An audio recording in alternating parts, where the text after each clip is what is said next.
वरिष्ठ और जिम्मेदार साथी माननीय बादल सिंह बहुत साहब, संचालन कर रहे हमारे युवा साथी योगेश गौतम जी, और देश भर से जुड़े सभी साथियों को मेरा सादर नमन है। जय भीम। अ, मैं बहुत समय नहीं लूंगा, आपका 2-3 मिनट लूंगा केवल। इस 2-3 मिनट में हमें 2-3 बातें तय करनी है। पहली बात तो तय करनी है कि हमारा संघर्ष क्या है।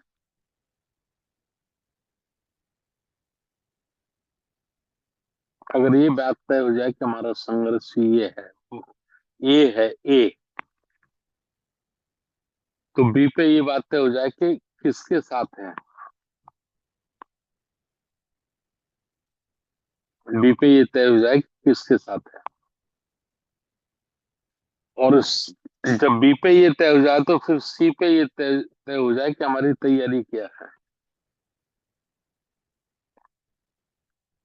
बहुत शॉर्टकट मैंने ये कहा है, तो इसको थोड़ा सा डिटेल में बता दूं कि हमारा जो संघर्ष है वो है संस्कृति के साथ,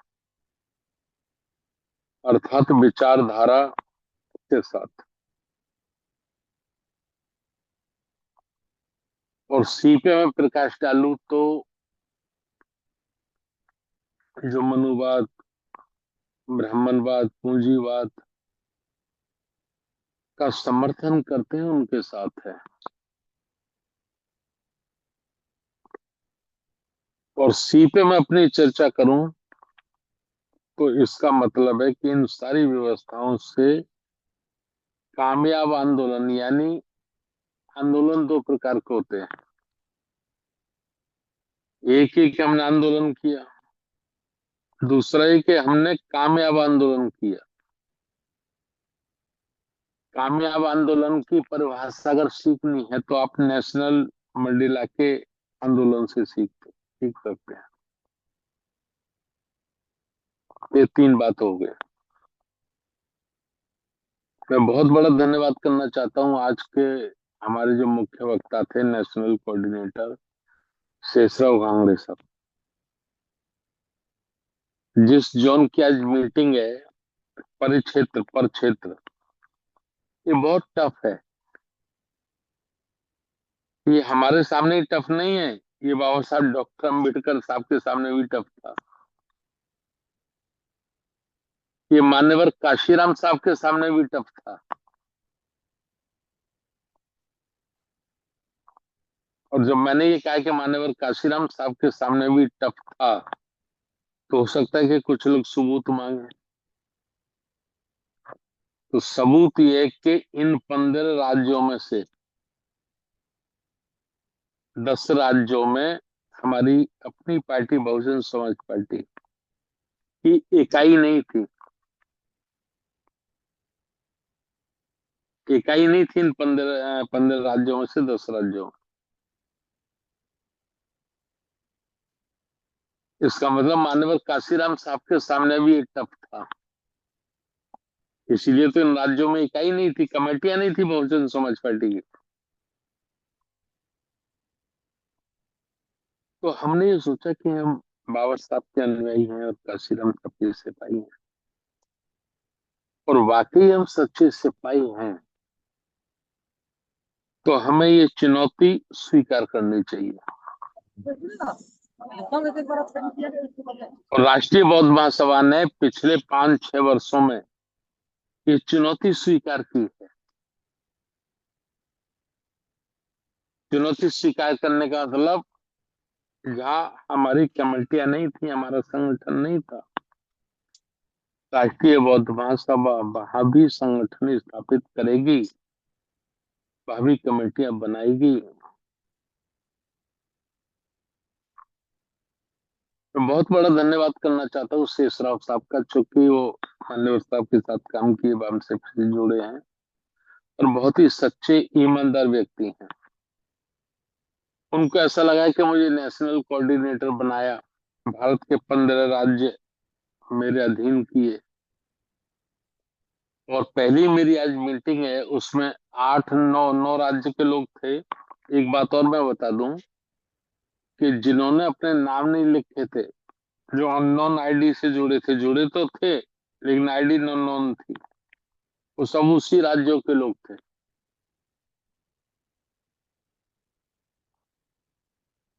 तो मैं अनुरोध करना चाहता हूं उनसे कि उन्हें छोटा मन नहीं करना चाहिए। बीज डलना शुरू हुआ है, बीज डला है तो जुताई और गुड़ाई भी होगी, और जुताई गुड़ाई होगी तो पानी भी लगेगा, और पानी लगेगा तो बीज अंकुरित होगा, बीज अंकुरित होगा, और बीज अंकुरित होगा तो बाग भी बनेगा। दुनिया में कोई नहीं जानता कि 1919 में बाबा साहब डॉक्टर अंबेडकर जी ने 20 पेज का एक पत्र दिया था ब्रिटिश गवर्नमेंट के प्रधानमंत्री, और उस समय बाबा साहब की उम्र 22, 23, 24 साल थी, ज्यादा नहीं थे। किसी ने संज्ञान नहीं लिया, किसी ने संज्ञान नहीं लिया, ना भारतीय मीडिया, ना भारतीय मनोवाद, ना भारतीय राजनीति। हमारी सबसे बड़ी कमजोरी क्या है कि हमें इतिहास का ज्ञान नहीं है। लेकिन 1927 में ब्रिटेन के प्रधानमंत्री ने उस एक लेटर, एक पत्र का ज्ञान लिया। बोले अम्बेडकर ने लिखा था कि इस देश में 90% लोगों के साथ भेदभाव होता है, इसकी वजह होती है, उनके साथ मानवीय जीवन नहीं जिया जाता। समझिए, मैं बहुत बड़ी बात कह रहा हूँ आपसे। और उसी पे साइमन कमीशन बना, उसी पे 17 अगस्त 1932 को रिपोर्ट आई, उसी पे 1935 के फर्स्ट इंडिया एक्ट यानी पहले भारतीय संविधान में अधिकार सुनिश्चित हुए। कोई समझ सकता था कि बाबा साहब का एक छोटा सा लेटर, उनके हाथ की लिखी हुई एक छोटी सी चिट्ठी कितना बड़ा काम कर सकती। वही काम हम लोग आज राष्ट्रीय बौद्ध महासभा के माध्यम से अपने संत गुरुओं का कर रहे हैं। आज लगेगा बहुत छोटा काम है, ये लोग जूम पे बैठ जाते हैं, ये करते हैं, वो करते हैं, बहुत छोटा लगेगा ही। लेकिन आज के 5 वर्ष के बाद जब हमारा ये युवा पीढ़ी, हमारी नई जनरेशन इस विचार के साथ सड़कों पे होगी, संसद में होगी, विधानसभा में, तब लगेगा कि काम छोटा नहीं था यार, बहुत बड़ा। इस आंदोलन की आग लगनी थी कहीं ना कहीं से, किसी ना किसी को दिसलाई लगानी थी, किसी ना किसी को माचिस घिसना था। लेकिन ये माचिस घिसा, ये आग लगी, और वो माचिस घिसने का काम किया राष्ट्रीय बौद्ध महासभा।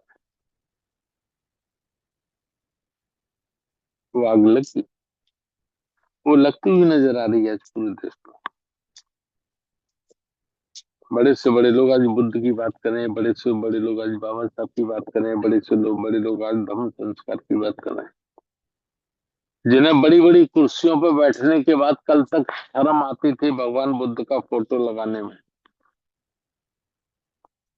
आज बड़े गर्व के साथ तो बाबा साहब का फोटो लगा रहे हैं, बुद्ध का फोटो लगा रहे हैं। यही तो हमारी जीत है, यही तो हमारा आंदोलन है। आज की मीटिंग थी, फर्स्ट मीटिंग थी, हमने पूरे भारत को 3 पर क्षेत्र में बांटा, 3 नेशनल कोऑर्डिनेटर बनाए। बाबा साहब बाबसेफ के बहुत ही सीनियर साथी शेषराव गांगड़े साहब बॉम्बे से निवास करते हैं, महाराष्ट्र से। 15 राज्य उनके परिक्षेत्र में दिए गए। दूसरे कोऑर्डिनेटर, नेशनल कोऑर्डिनेटर बना के बाबूजी राजाराम आनंद जी। वामसेफ के बहुत मजबूत कैडर है, 12 राज्य उनको दिए गए और तीसरे कोऑर्डिनेटर बनाए गए डीपी गोलिया साहब। वो भी बाबा साहब के समय के वामसेफ के बहुत मजबूत कैडर है, 10 राज्य उनको दिए और तय किया गया कि हम सबसे पहले पर क्षेत्र के हिसाब से बात करते हैं। तो आज फर्स्ट पर क्षेत्र की बात हो रही है। 29 मई को बाबूजी राजा राम आनंद जी के क्षेत्र की बात होगी। 31 मई को आदरणीय डीपी गोलिया साहब के क्षेत्र की बात होगी। तो ये पहला स्टेप रहा। सेकंड स्टेप है 10 जोन। पूरे भारत को 10 जोन में बांटा गया है और 10 जोन में बांटा गया है तो उसके कोऑर्डिनेटर हैं, यानी मुख्य प्रभारी कह सकते हैं हम, राष्ट्रीय महासचिव और सचिव। तो उसकी बात होगी और इस सबका केवल और केवल मतलब है भारत के 90% यानी कि 85% बहुजन समाज को ब्राह्मणवाद, मनुवाद, पूंजीवाद, सामंतवाद के चक्रव्यूह से मुक्त करना, वहां से उनको निकालना। और एक बात विशेष रूप से जो हमेशा कहता हूं, मैं आज फिर दोबारा कह रहा हूं कि राष्ट्रीय बौद्ध महासभा या राष्ट्रीय बौद्ध महासभा के जिम्मेदार साथी जो भी मेहनत कर रहे हैं, त्याग कर रहे हैं, पैसा लगा रहे हैं, समय लगा रहे हैं, खून पसीना बहा रहे हैं, इसका इन साथियों को कोई लाभ और कोई फायदा होने वाला नहीं है, मुझे भी नहीं, मेरे साथ साथ राष्ट्रीय बौद्ध महासभा के साथियों को भी नहीं। हम लोग तो गुड़ाई कर रहे हैं, जुताई कर रहे हैं, बीज डाल रहे हैं, खाद डाल रहे हैं, लेकिन ये निश्चित है कि अगर हमारा ये कर्म, हमारा ये संघर्ष, हमारा ये त्याग, हमारा ये प्रयास जारी रहा तो आज के 10 वर्ष बाद हमारा बेटा, हमारी बेटी, हमारा नाती, हमारी नातिन, हमारा पोती, हमारी पोतिन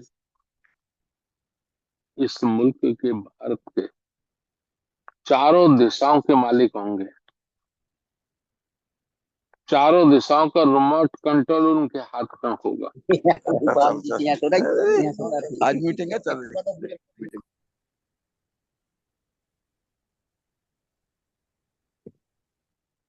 आज से 200 वर्ष, 150 वर्ष और 100 वर्ष पहले अगर ये त्याग महात्मा ज्योतिराव फुले, छत्रपति साहू महाराज, बाबा साहब डॉक्टर अम्बेडकर और भी बहुत हमारे संत गुरु रहे, संत रविदास, संत कबीर, गाडगे, बहुत रहे, उन्होंने बीज नहीं बोया होता, उन्होंने खाद नहीं डाला होता, शायद आज हम कॉलर बड़ा करके टाई लगाकर IAS IPS या बड़ी बड़ी पोस्टों पर जाकर, या आज हमारे रिक्शा चलाने वाले किसी भी व्यक्ति को संविधान का ज्ञान है तो खड़ा होकर इंस्पेक्टर को, DSP को और कलेक्टर को उंगली करके बात करता। शायद उस समय हमारे समाज को नहीं लगा था कि इनका त्याग, इनकी मेहनत, इनकी सोच इतना आगे तक जाएगी। मैं बहुत बड़ा आभारी हूं और उनके शिष्य भी हूँ, माननीय काशीराम साहब। उन्होंने उन्होंने अपने जीवन के सारे त्याग, सारे सुख, सारी सुविधाएं, जो व्यक्ति साइंटिस्ट था, डिप्टी डायरेक्टर था, नीली बत्ती की कार, बड़ा बंगला था, एक किताब पढ़कर सब कुछ त्याग।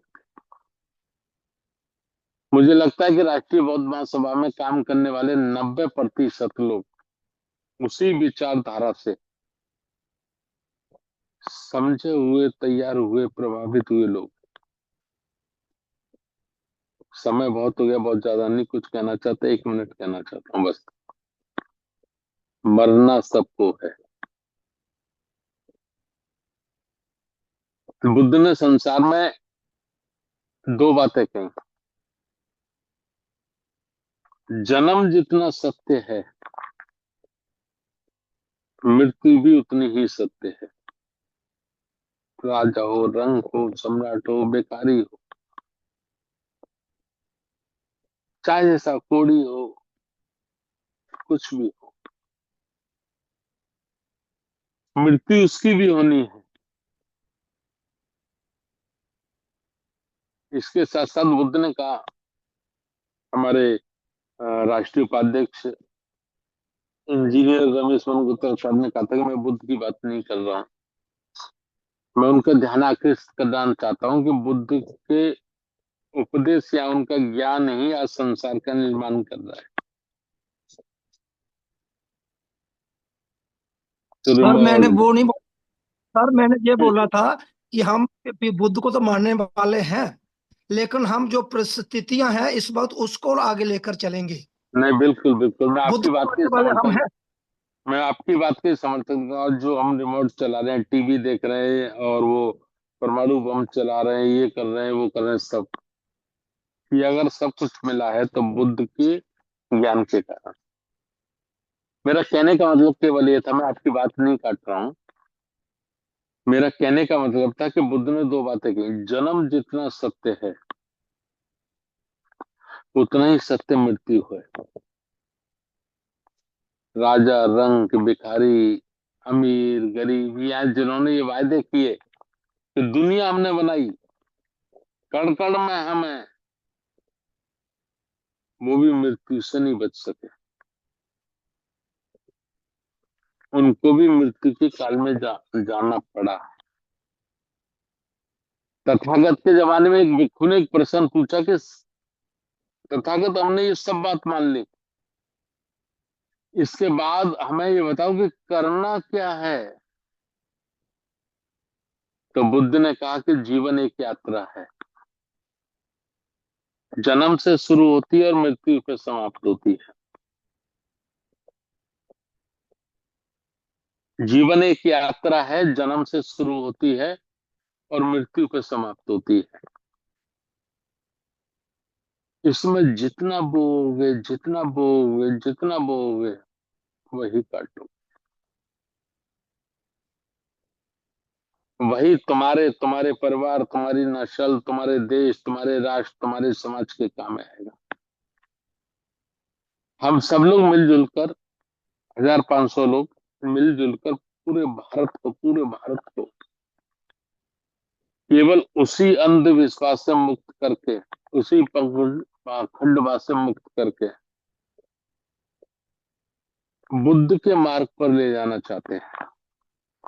बहुत छोटे शब्द है, बहुत छोटी संस्था है राष्ट्रीय बौद्ध महासभा आज की तारीख में,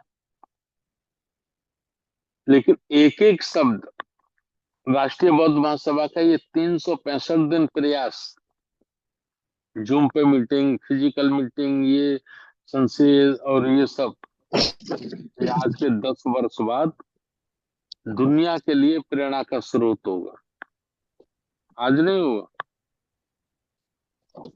10 वर्ष बाद भारत ही नहीं, दुनिया के लोग ये शोध करेंगे कि साहु फूले अम्बेडकर, बुद्ध और काशीराम को मानने वाले छोटे छोटे चवन्नियों ने, चवन्नी समझते नहीं, छोटे छोटे कार्यकर्ताओं ने, जो घर और कूड़े कचड़े के लोग थे, उन कूड़े कचड़े के लोगों ने इतना बड़ा आंदोलन खड़ा कर दिया।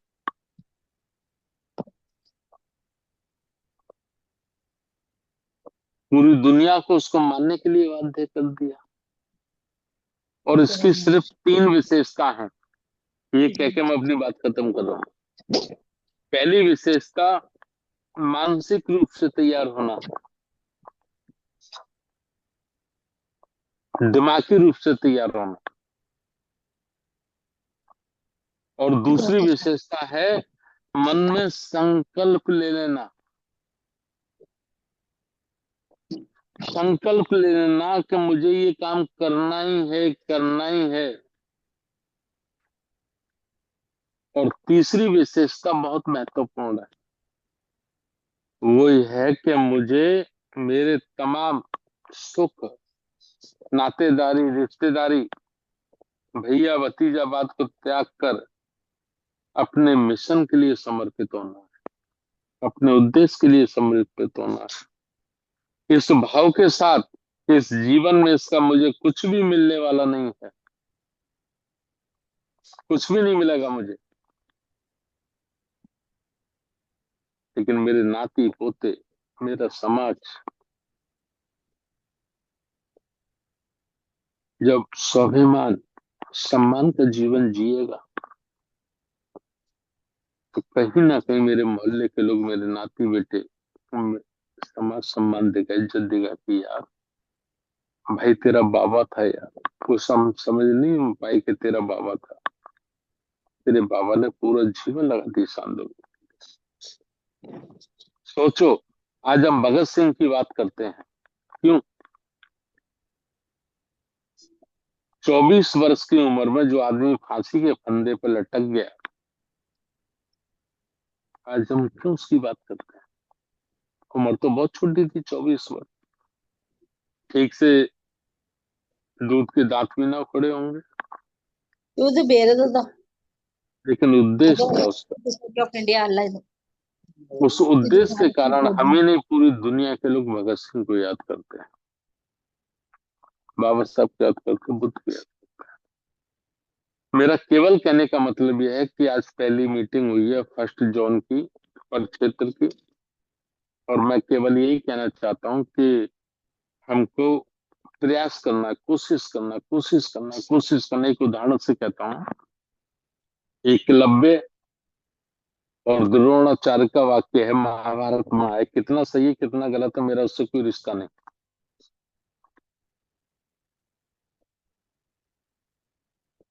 जब एकलव्य एक कुत्ते के मुंह में इतने तीर मारते, इतने तीर मारते कि खून की एक बूंद नहीं निकलती, आवाज बंद हो जाती, तो द्रोणाचार्य बहुत व्यतीत होते, परेशान होते। कहते कि ये कला तो मैंने अर्जुन के सिवा किसी और को नहीं सिखाई थी।